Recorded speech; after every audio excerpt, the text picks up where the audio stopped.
few things like New Year's, back to school, and hair washing day have in common. The negative side is it can make you feel like you have a lot to do. The good side is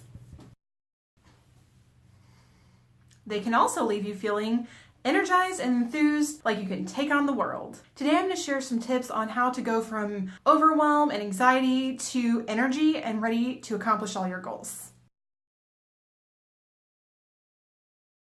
Hey friends! Welcome back to Simply Bentley, where I talk to you about things like self-care, mindfulness, and positive living. Today I want to talk about those kind of transitional points in your life. The things where you have a lot going on and you're starting to feel overwhelmed, and how you can change from that overwhelm and use the energy and all of the chaos that kind of surrounds this time and use it to your benefit. Now, there are a lot of ways you can go about this, and this is not an exhaustive list. It's just some ideas to get you started. The first and arguably most important one is going to be that I like to write physical lists. And sometimes I will resort to putting them in my phone, but for me, physically writing out a list on a piece of paper is the absolute best way to go. Plus, it feels really good when you can scribble something out because you've finally checked it off. Not only that, it also helps me to just feel more organized. When I try to keep all of this information inside my head, I tend to feel very chaotic and I can't seem to see through all of the confusion. So getting these things out of your head onto paper, or less preferable into your phone on a list, regardless, getting them out of your head is going to help you feel a little more calm, and it's also going to show you that it's a finite number of things that you have to do, and it's going to make them seem a lot easier to tackle.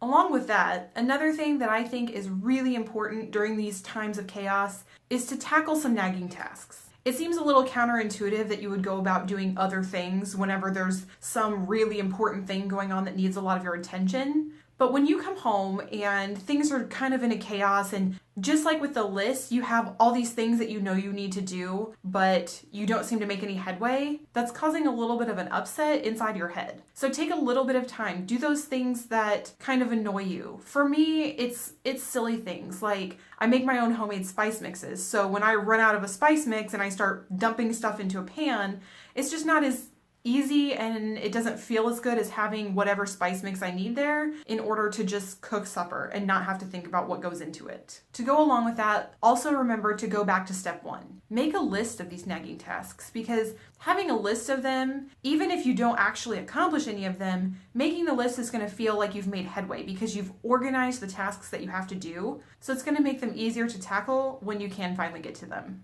The third thing that helps me feel a little less chaotic when there's a lot going on is to actually use some of this anxious energy and tidy up a space. You've probably heard that saying that external clutter means mental clutter, and it's really true. So just looking around, doing a quick 5-minute pickup of your space, it doesn't have to be anything fancy, but just going through, picking up things that have gotten kind of left here or there that probably shouldn't be there and probably shouldn't have been left there in the first place. Take 5 minutes, pick those things up, and you're going to feel a little more calm because there's going to be a little less clutter in your space and also your mind. This is by no means an exhaustive list of things to do, but these are just 3 super simple tasks that you can start implementing today if you're feeling a little chaotic.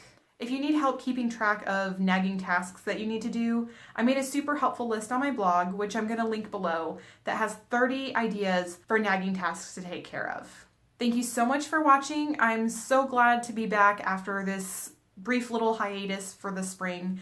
I've really been working on trying to figure out exactly what I want to present to you guys, exactly how I want to present it. And I've also been working really hard on creating some content for my blog and my Facebook page, both of which will be listed below if you'd like to check them out. I appreciate every one of you who have watched this far in the video, and I will see you very soon for another video. See you later.